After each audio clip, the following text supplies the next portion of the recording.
Hey everyone, welcome back to the channel. So recently I've been rereading a lot of my favorite comic books. Anyway, one of my favorite ones that I've picked up recently that was in a kind of bulk set, but I had this one, Secret Identities. Secret Identity. It was one of my favorite comic book iterations. I had read it before, but I wanted to get it for myself. And whenever I was reading it, one of the things I noticed, or one of my favorite parts about it, was that the entire storyline focuses on a Clark Kent who's not actually Clark Kent that we know in the comic books. In fact, it kind of reminds me of Superboy Prime. If you've read those comic books, you should look into it. But Superman's Secret Identity is about a Superman who basically grows up in the real world, where Superman is, in fact, a comic book character. And this Clark Kent, he is born and raised as who he is. He is just a boy living in Kansas. The entire storyline is him just eventually discovering that he himself is adopted, and then finding out that they don't know where he comes from, and that essentially he has these abilities and he seems normal, but suddenly these powers manifest within him as, you know, the same ones that Superman has. He has all the powers of Superman, and throughout the storyline he experiences the turmoil of what that comes with.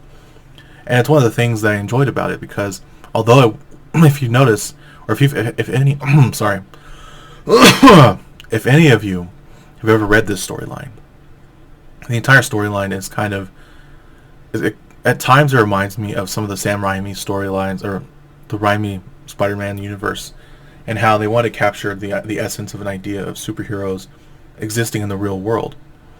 And they've always tried to do this in the movies. It's always been a big pull towards the movies, or a big, I don't know, big structure behind MCU or any form of live-action superhero movie. It's because it's one of the more entertaining thoughts. What would happen if superheroes, if they existed in the real world? Sorry, I'm stuttering. What the heck? I'm not trying to slur my words right now. What the heck? A lot of repeats. Anyway, with Secret Identity, the storyline fully follows as Clark Kent as he is kind of learning who he is, and having to hide who he is from the world, people that he knows, and kind of essentially becoming Superman how he is in the comic books, which is the irony. And of course, I'm being obvious with this. I'm not trying to say anything new or anything that's not been said before. The storyline is actually one that I enjoy because of the fact that the story is told in a way where it's not dark. It's not depressing. It still fits the stories of Superman. So in the storyline, basically he finds himself fully getting immersed in this world of becoming Superman, and it's honestly one of the more hilarious storylines, because everyone as a kid growing up, everyone has wanted to become that. Anyone who's read a Superman comic book has always pictured themselves as Superman on some level. Granted, obviously it's a kid thing. You're supposed to grow out of it, and over time everyone does. But this guy basically grows up, becomes Superman, and fully embraces who he is. And he doesn't become this dark, twisted, morbid version of himself, and the world doesn't seem to be scared of him. The only ones that are scared, just like in most real-world situations, are the military. And the military seeks to bring him down, but they can't. And in the end, well, he experiences all the things Superman does. He continues to be the hero of his city. From what I can tell, it's not Metropolis, so it's a great storyline, though. I enjoyed it. And he meets a Lois Lane, literally named Lois. I'm not sure if her name is Lane. I gotta reread it again.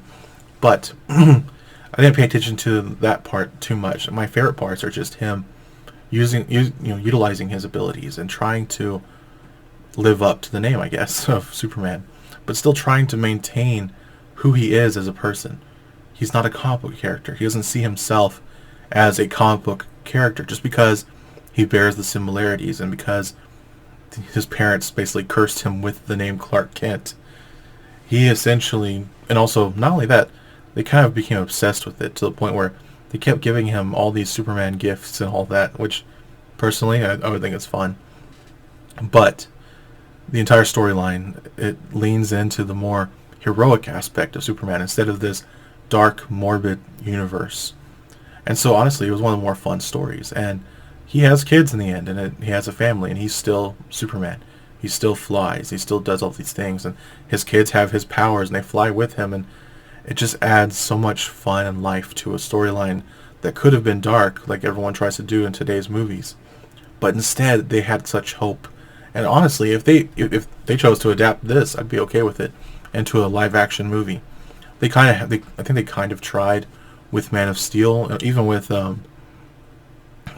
actually, yeah, just pretty much just that. They tried it with Man of Steel, and it's honestly just not on this level. It's now, I will say this: the casting, I'm still sad that they are no longer casting Henry Cavill, and it's, of course, it's a sad thing. And honestly, I'd still prefer that he would be Superman in the movies. But I'm hoping that one day they do, in fact, make a Superman movie that simply honors the story and the legacy of the Man of Steel. Well, that's all I'm going to talk about in this video. Thank you for watching. You should check out this comic book if you're going to read any old DC comics or anything of that nature. Check out Superman Secret Identity. It's written by Kurt Busiek and Stuart Immonen. Sorry if I'm saying those names incorrectly, but yeah, I'll put the names in proper context so you can read it for yourself.